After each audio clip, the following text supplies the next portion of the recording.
So I'm here in Switzerland at a place called Val Bavona, and of course I'm here for trad and crack climbing. One route in particular I was keen on checking out was a climb called Butterfly Circus. So this route was originally found, cleaned and equipped by Fred Moi and Didier Berthaud. Did you see any snakes?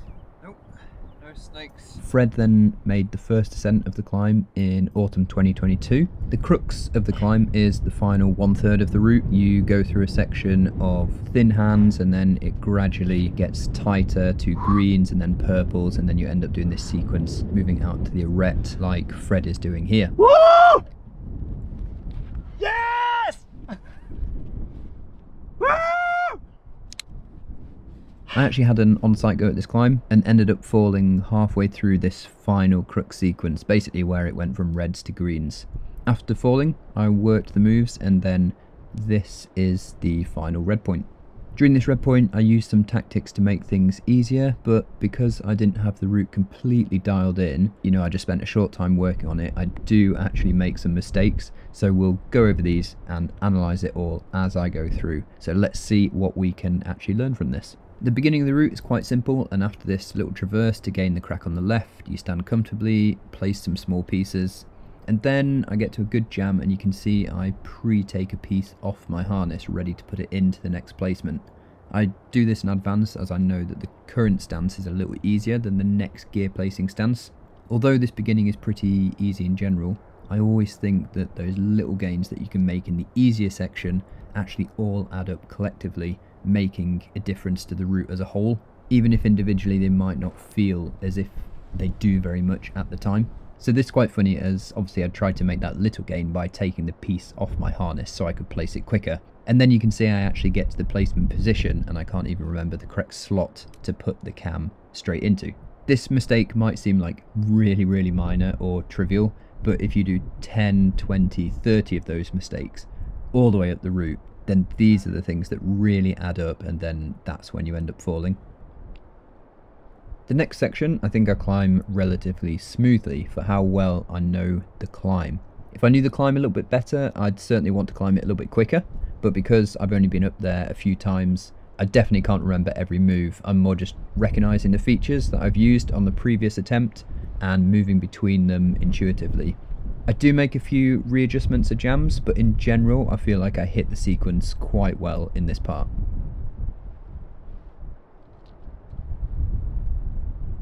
On this climb, I'm using feet inside the crack and feet on holds on the face. I get asked the question so much about what shoes are best for crack climbing. For thinner cracks, fingers and ring locks, I tend to go for a flat sole, low profile toe box, generally on the softer side so the rubber can easily mould and bend into the small spaces. For this shoe, I really like the Unparalleled Moc.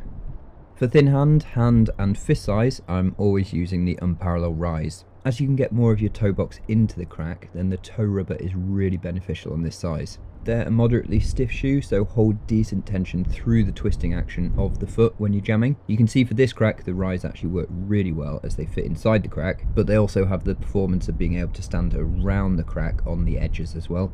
On the other hand, if I was to use the Mocs, for example, on this crack, they may be able to fit inside, but wouldn't perform as well on the face, so it's really like a balancing act. This balancing act for shoes is something you really have to think about. For example, last year on my ascent of Crown Royal, I went from wearing Rise to choosing Unparalleled Flagship. You wouldn't have thought necessarily that the Flagship would be that great in the crack, but because the foot jamming aspect of this route wasn't that technical, it made much more sense to sacrifice a little bit here and then use a shoe which performed much better on the face holds than in the crack itself. I would say the Flagship and the new Unparalleled Q-Bit are my go-to shoes when it comes to edging and face holds around the crack. The Q-Bit is a new release from Unparalleled which I've been wearing a lot recently.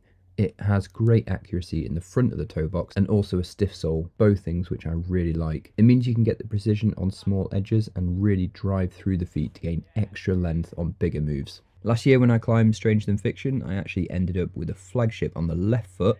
As the crack was leaning to the left, then the left foot stayed out the crack for the majority of the climb. And then on the right foot, I had the Rise lace. And then actually with this shoe, I grinded the sole down, made the shoe thinner. So all of my hardest crack climbs within the last year, I've done in combos of Unparalleled Moc, Rise, Flagship or Q-Bit. I'm really grateful to have worked with the Unparalleled team for many years now, and also cite that they're giving 15% off their shoe range for the next 30 days, and that's their whole shoe range, not just the ones that I've mentioned in this video.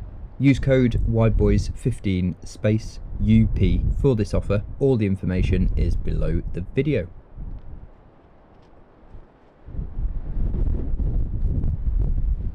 The next section I would say is not a very good size for me, as it's 0.75 inch. So really for this, it would be beneficial for me to know, one, exactly what piece of gear I will place, and two, from which hold. So I did have these things covered, but then you can see I actually failed on the final point of which hand I was going to place with. So I'm hanging off my right arm, placing with my left arm, but I have the gear on the incorrect side of my harness. So you can see I'm reaching awkwardly over my body to get the piece that I need. Gear placements on trad routes that you red point should have the same thought going into them as the thought you put into solving and remembering each individual move. A gear placement, I always say, can make or break your ascent.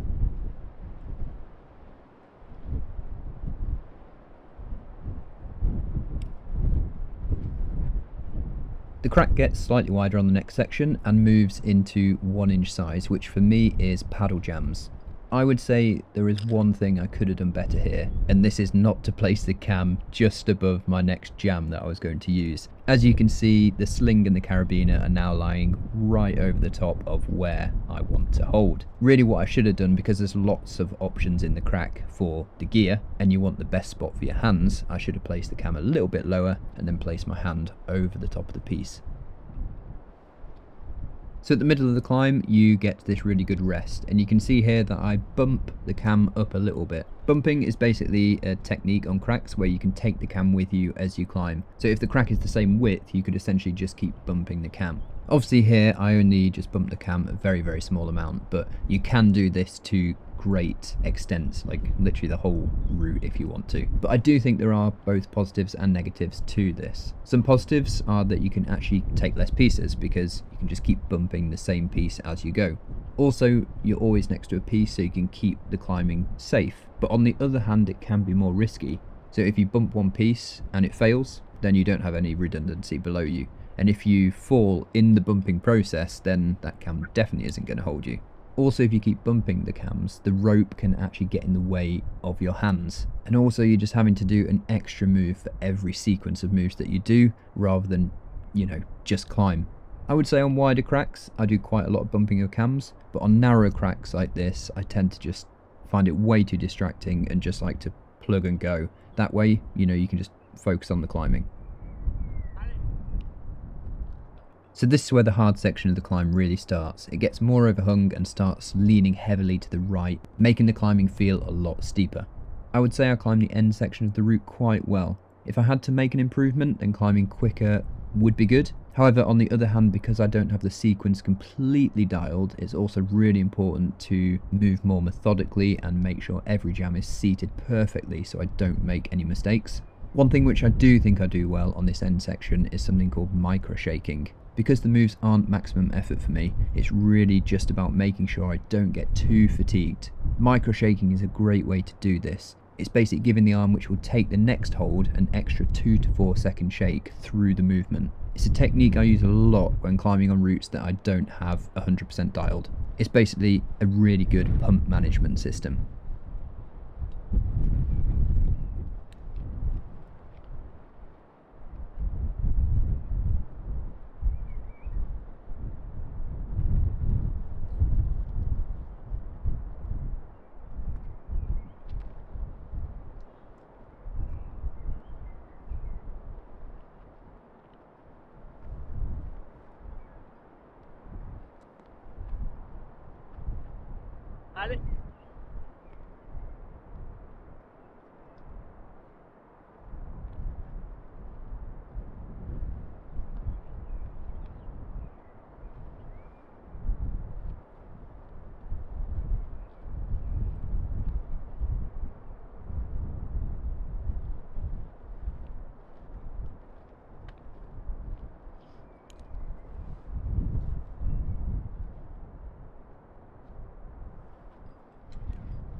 God, I almost fell on you. Really? Just now, yeah. Oh, don't follow me now. Oh no, you have to get up. Oh, shit.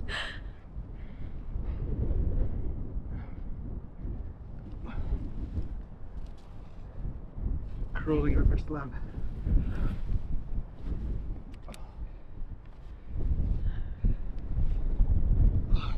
You didn't look pumped at all. Oh no, I was pretty pumped. Huh. But I think it's because I set off cold.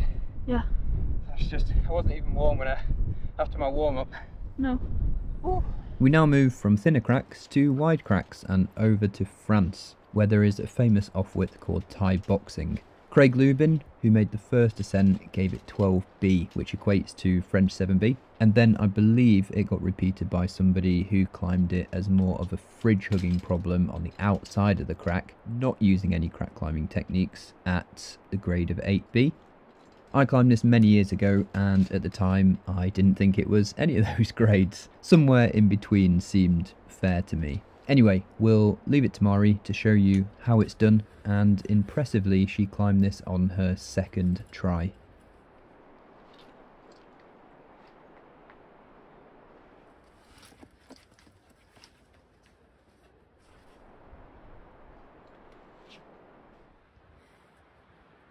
Is that where I need to stack?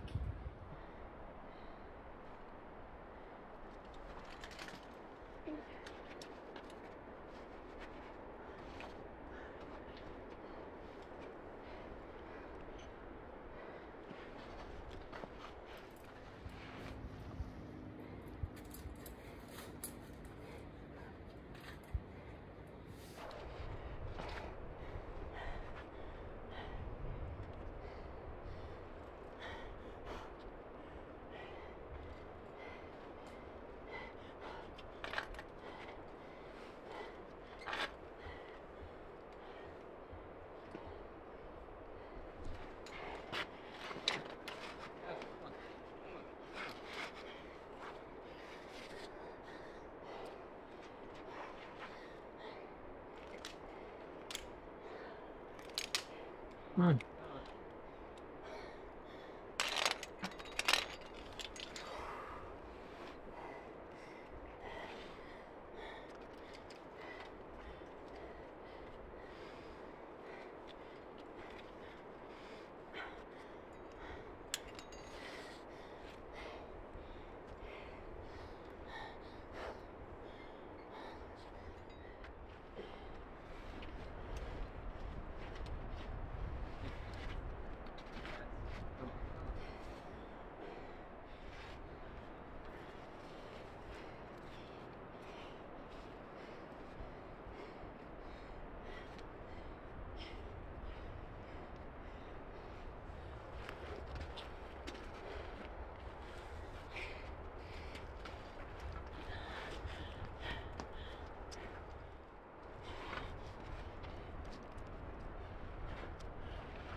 Thank